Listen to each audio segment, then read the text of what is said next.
voice of a river. From the heathland peaks of the North York moors, I descend by way of 1,000 paths, watershed to seashore. Downhill, through dale, pasture and estuary, my flow shapes the land and unites its diverse habitats. I am the lifeblood coursing through the veins of the land. I am the origin of all life within my catchment, nourishing every organism and sustaining the intricate web of existence that depends upon my vital flow. Yet, my journey is not without its challenges. Centuries of human development have cast a shadow over my pristine waterways. The landscape has been remoulded, usurping wilderness with town and farm. As ever more land is claimed for use by people, wild things who once roamed free are confined to shrinking refuges. The growth of civilization has upset delicate natural rhythms, causing many creatures I consider my friends to reduce in number and then vanish. But all is not yet lost, for in my story there lies a glimmer of hope. Every drop of water tells a story, and mine begins as rain. Some will land and soak into the earth, finding its way to my streams as groundwater. But there is only so much moisture the earth can hold, and once the ground is saturated, the water has nowhere else to run but across its surface.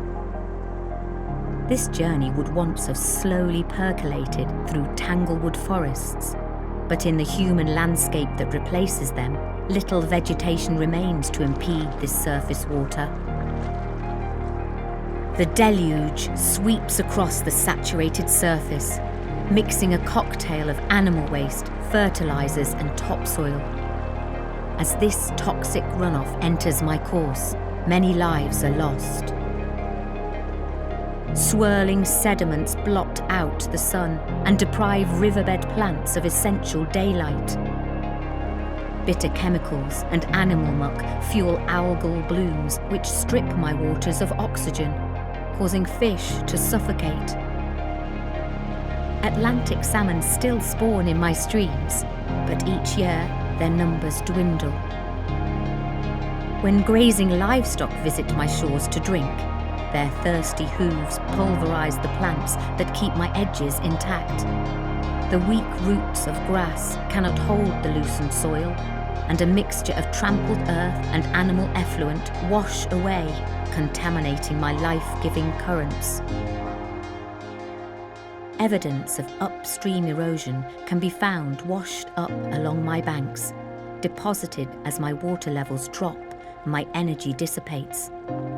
Yet this is only a fraction of my load. The majority is swept out to sea, where its harm continues into the marine ecosystem. But amidst the shadows, there is hope.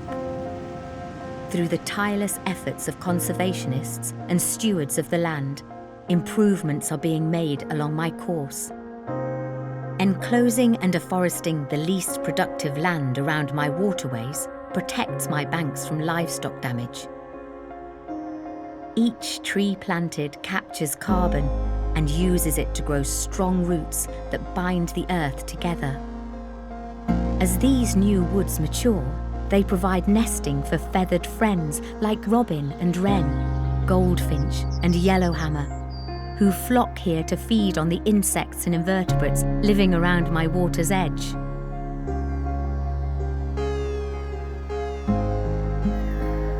Ponds are an altogether different habitat. In their still waters, and without fish to predate them, insect larvae thrive. However, since the beginning of the 20th century, around half the ponds in England have disappeared, filled in, the land repurposed. New and restored wetlands are quickly colonised, a testament to nature's appetite for recovery. These glistening oases are the perfect place to watch majestic dragonflies. Hedgerows are both habitat and highway, corridors that link wetland to woodland, field margin to river bank. From tangled roots below to thick vegetation above, these living structures are remarkable surface water filters which slow the flow of runoff and capture its impurities, protecting my flow from pollution. Older hedges may have stood in the landscape for centuries and need relaying to regenerate. Newly planted hedgerows grow rapidly and are soon busy with the movement of bird and beetle, fox and badger. Silent barn owls hunt the mice who forage between hedgerow and neighbouring meadow.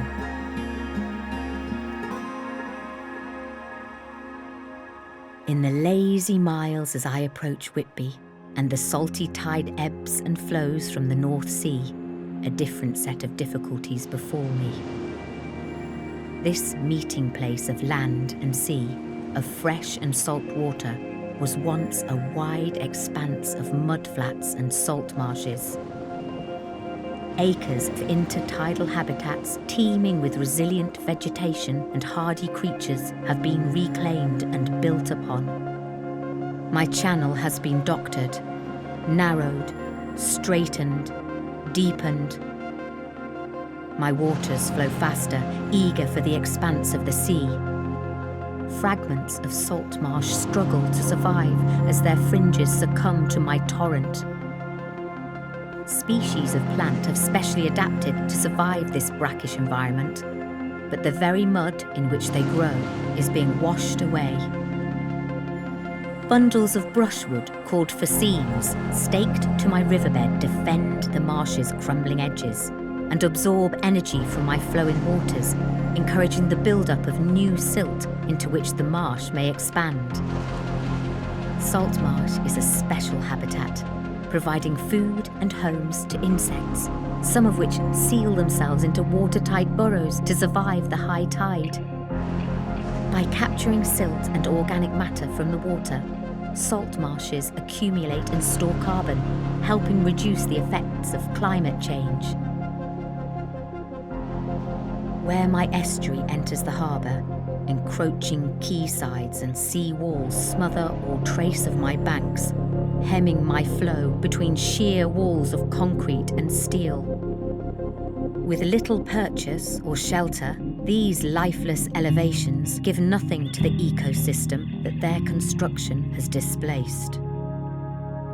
Now, an assortment of abstract shapes mimic the texture of a natural habitat, providing footholds for mollusks and algae.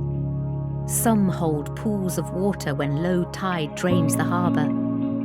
Invertebrates like crabs and sea snails find shelter in these crucial refuges, and juvenile fish take cover around the suspended structures.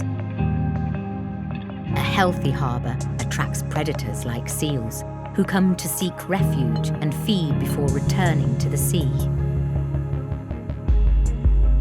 One river crosses many landscapes, the common thread through disparate habitats. My condition mirrors the health of the natural world, serving as a barometer of the vitality of the landscapes we traverse. From the moors to the estuary, every improvement along my winding paths reverberates through the ecosystem. I'm grateful for the endeavours of my carers and custodians, the land workers and managers by whose efforts my waters flow cleaner and my banks grow greener. Many hands collaborating have improved my vitality and the well-being of the whole landscape.